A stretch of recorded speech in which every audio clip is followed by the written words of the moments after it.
rate they scored. The first and foremost, for NDA to cross 400 marks, they have to maintain their strike rate in these states, and particularly if you can see in this group, Maharashtra is very critical and important state to be seen. So this is the group number one. And of course the Karnataka, where BJP has done very good in last Lok Sabha election, but recently concluded assembly election, BJP lost very badly to Congress. So these are the three states, Maharashtra, Bihar and Karnataka in this group to be seen closely. And of course Delhi, where Aam Aadmi Party and Congress has formed the alliance. So this will be interesting to see. Last time all three fought separately. Now the group 2 is where... So can I just call that visualization? So what we've done is we've divided this into two parts. One is called happy hunting ground, where the BJP has the chance of doing better than it did in the last elections.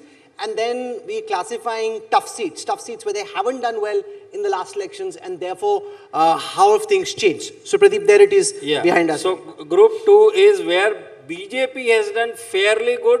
They secured 60% of seats out of total 180 odd seats. So here is some scope or elbow room to improve their tally from 60% to maybe to 80%, which means about 30 to 40 odd seats there is a scope in this group. And most important here is Uttar Pradesh and West Bengal. In Uttar Pradesh, last time BSP and SP fought together and secured 15 seats among them, and Congress won 1 seat. So this will be interesting to see. So there is an elbow room of about 16 seats in Uttar Pradesh. Bengal, BJP won 18 seats out of 42 seats, and 24 seats won by TMC and 2 seats by Congress. So here is another some scope, one can say, but it can go other way around as well, particularly in Bengal, considering last assembly election they decimated the BJP in that sense. And the third group, which is very important and critical, and everybody should focus, particularly in NDA side, where there are about 100 odd seats, the NDA could win only 5, meaning 5% strike rate, 95% strike rate in favor of opposition. Last time AIDMK had the alliance with BJP or NDA, meaning they have won 1 seat out of 40 seats in Tamil Nadu and Pondicherry, of course. Then the Punjab, this time also all 4 parties seems to be contesting separately. Last time Akali Dal and BJP had the alliance as NDA, and both of them won 2 seats each. So this is the battleground for NDA particularly.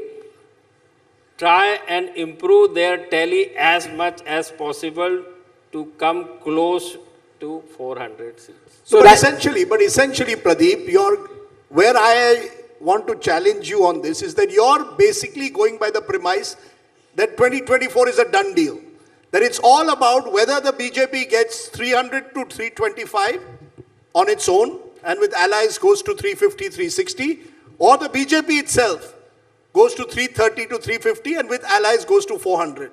Am I correct? Then essentially you're telling me, despite the fact that there is possible losses in Maharashtra, double digit, Maharashtra, Bihar, to some extent the potential in Karnataka for the opposition, this election is basically about whether the BJP peaks at 320, 325 or whether it goes above 350. That's what the game is, right? Rajdeep, I didn't say the done deal. All I am saying is this is the number game may play out in the forthcoming election. So that's the reason why, in Karnataka, where BJP won like 26 seats out of 28 seats, only won by JDS, and this time JDS is coming in the fold of NDA, which is the BJP fold. Last time they were with the Congress alliance. Maharashtra also, categorically I mentioned. So these are the 3-4 states in the group 1 needs to be watched very carefully. If BJP is able to maintain their strike rate.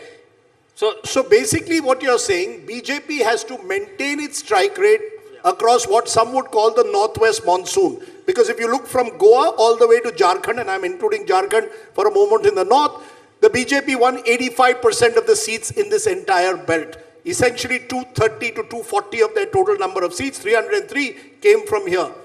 You're saying, A, they have to either retain that and then add in South India, which has been their traditional weak point, or the lotus has to bloom in the east, where between a Bengal, possibly Odisha, and the northeast, the BJP could make up for any potential losses it suffers in either North or West India. Am I broadly correct? Yes, you are absolutely right.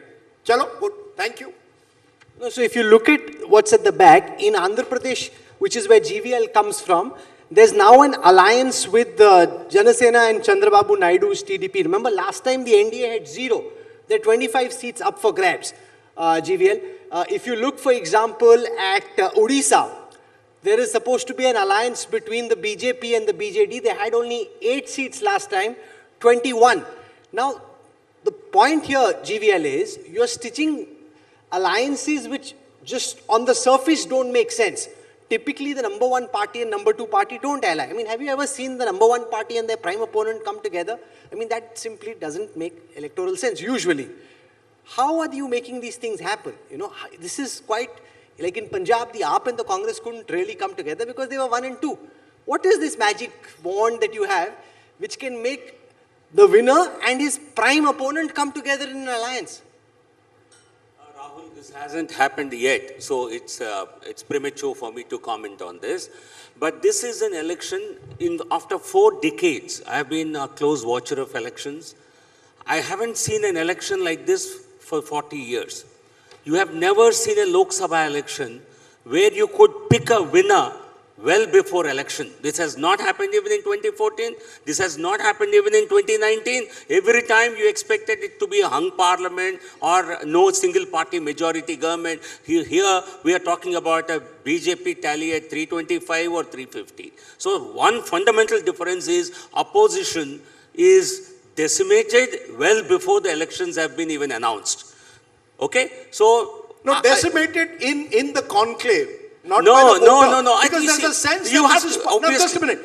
To push you, there is a sense that this is the BJP's ploy to physically intimidate the opposition or politically intimidate like the West Indies would do on a cricket field. You went on a cricket field, there were 4 fast bowlers, there was Clive Lloyd, the opposition was decimated. Similarly, there's Narendra Modi ji as Clive Lloyd, there are his 4 fast bowlers, Amit Shah, you can add another 3. The opposition already feels, yaar, India Today Conclave mein bol diya 400 seat. So 350 to kam se kam aayega. That this is psychological. When you look at the numbers, why are you then plucking around looking for allies? Why are you taking congressmen from other parties, giving tickets to former congressmen who've switched over? Are you as certain about these numbers as perhaps you're telling us here? Clive Lloyd or Vivian Richards?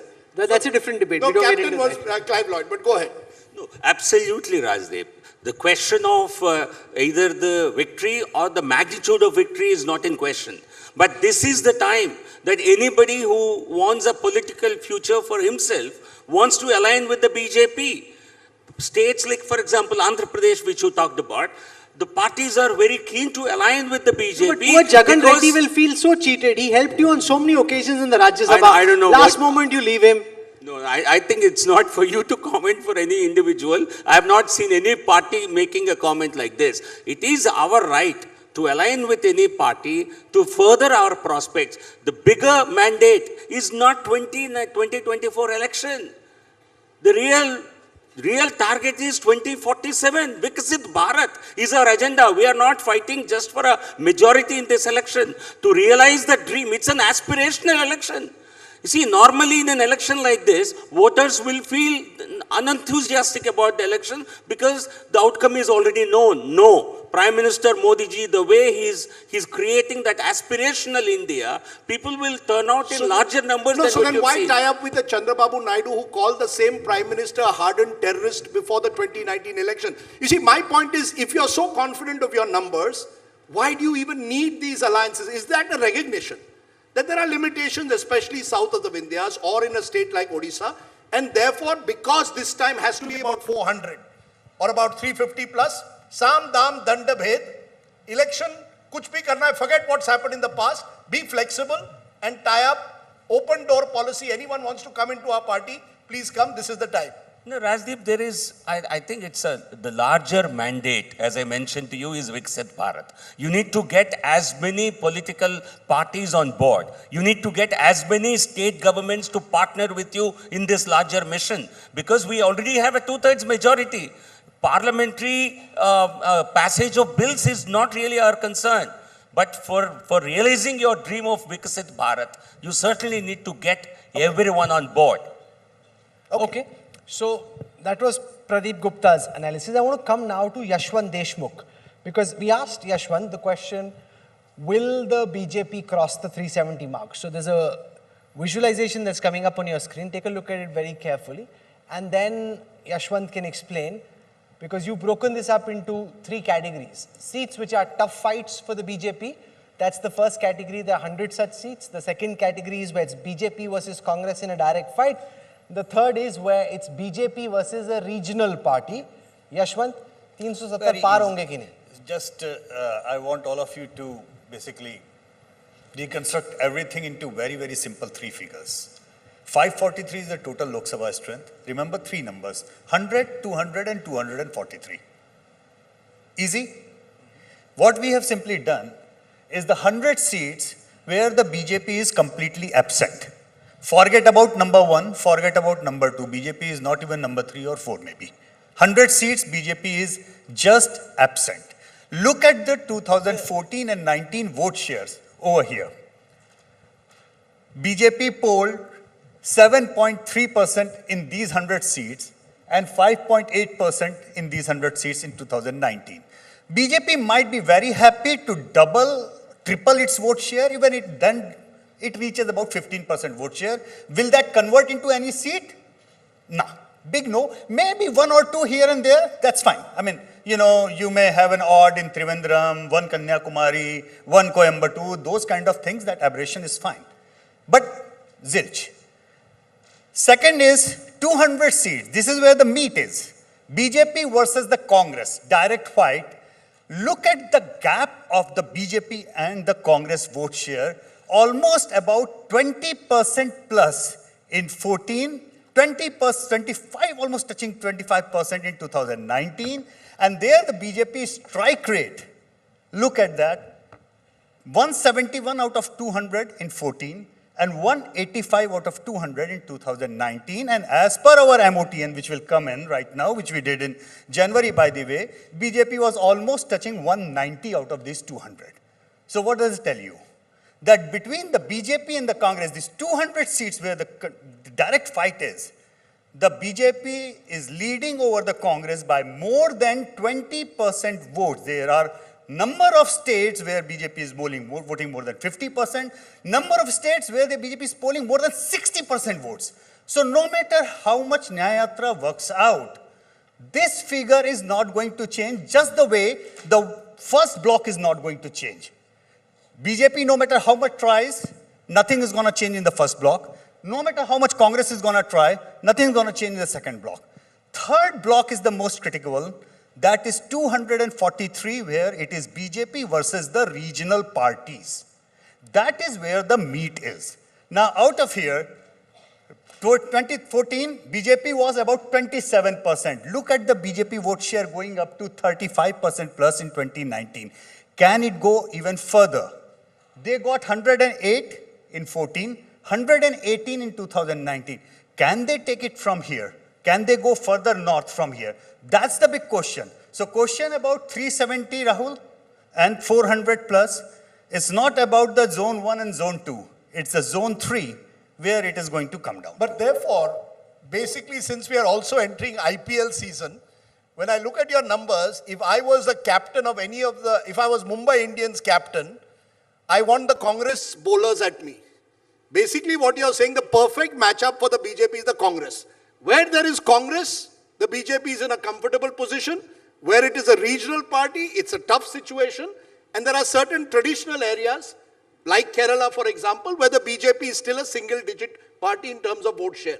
Broadly, therefore, I want the Congress to oppose me in as many seats as possible. It's the Congress which is the Kamzor Kadi as we go into this election. Absolutely. For the opposition alliance, their weakest link is the Congress. For the NDA, their weakest link, by the way, are actually their alliance partners in many states. For example, in Bihar, those who are contesting on BJP ticket have much better chance to win than the alliance partner JDU's ticket. Similarly, in Maharashtra, those who are contesting on a BJP ticket are likely to win much better than those who are contesting on Eknath Shinde or Ajit Pawar ticket. It's that easy. However, one interesting thing which Rajiv has happened after our MOTN poll came out, G.V.L's party all of a sudden realized that, putting up a manufacturing unit in certain area from the ground zero in a greenfield investment is a long shot. Acquisition is better. No, so let G.V.L. respond to this. This is very important because each time the mood of the nation is put out by the India Today team, the BJP takes that very seriously. Last time we had the mood of the nation, which showed that the NDA alliance wasn't doing well in Maharashtra. You broke Sharad Pawar's party. You took Eknath Shinde away from Uddhav Thackeray. Then the next time we put out a poll which said that they weren't doing well in Bihar, they took Nitish Kumar back and took him. So, it's very difficult to do data when the factors that make up the data keep changing. Basically, BJP should put in the brackets MA, and MA is not Mukesh Ambani, it's mergers and acquisition. You're very good at it. You're very good at merger and acquisition. Rajdeep, to be very honest, our leadership, our politics is not media driven.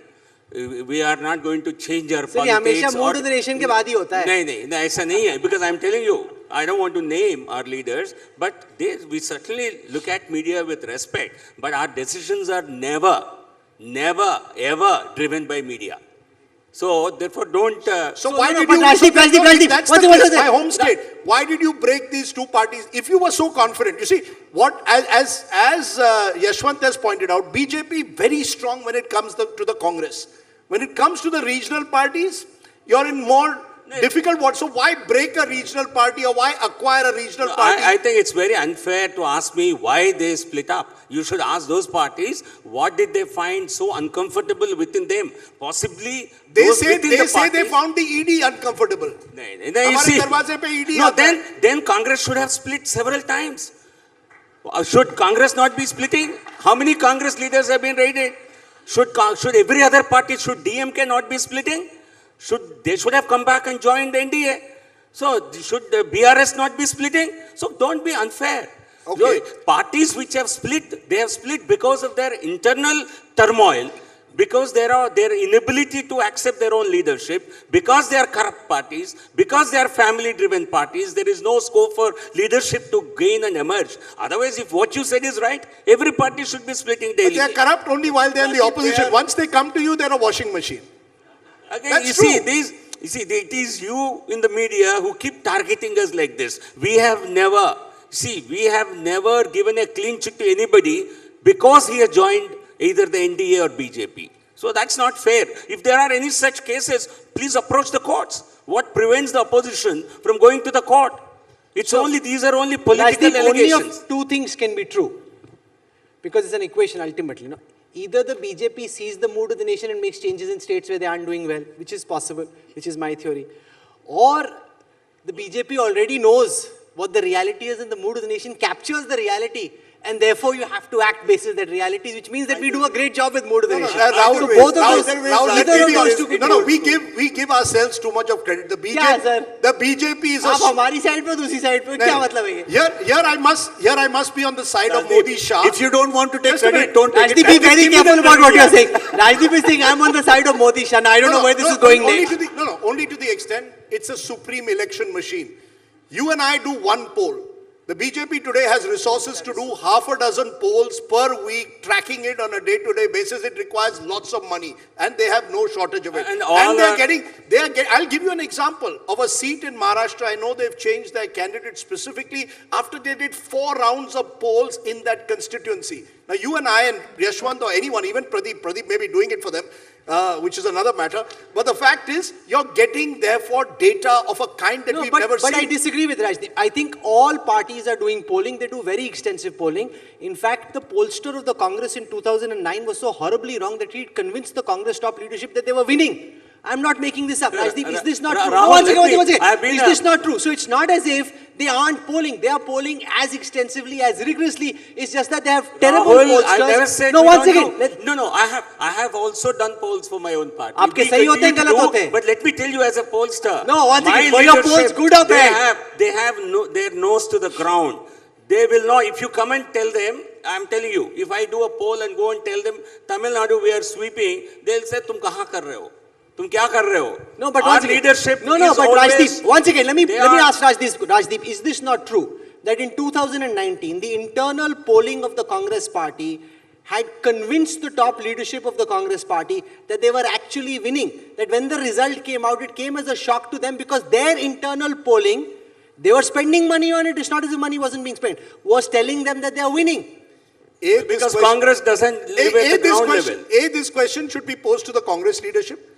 B, the fact is if I have 10 rupees in my pocket, there's only so much I can do. If I have 100 or 1,000 rupees in my pocket, I have far more options. The BJP, as I said, is a sophisticated, resource-rich election machine. But having said that... No, but if you have 10 rupees, how much does that get spent on polling and how much gets kept away? That's also a fact. Well, they could save all the money, Rajdeep. They could save all the money and simply read India Today. That's fine with them. Because I remember the 4 states boss asked me to, red flag. That was in 15th August issue last year. I was talking to AP and, I was rather, I end up learning every time something. And he asked me, what is the red flagging that the BJP? I said 4 states, that is Karnataka, Bihar, Maharashtra, and Bengal. And look at the way BJP has moved around that. First thing, the lowest hanging fruit, JDS in Karnataka, 10% vote share, they got them in. I don't know why Congress did not do it. God knows. Second thing, Bihar.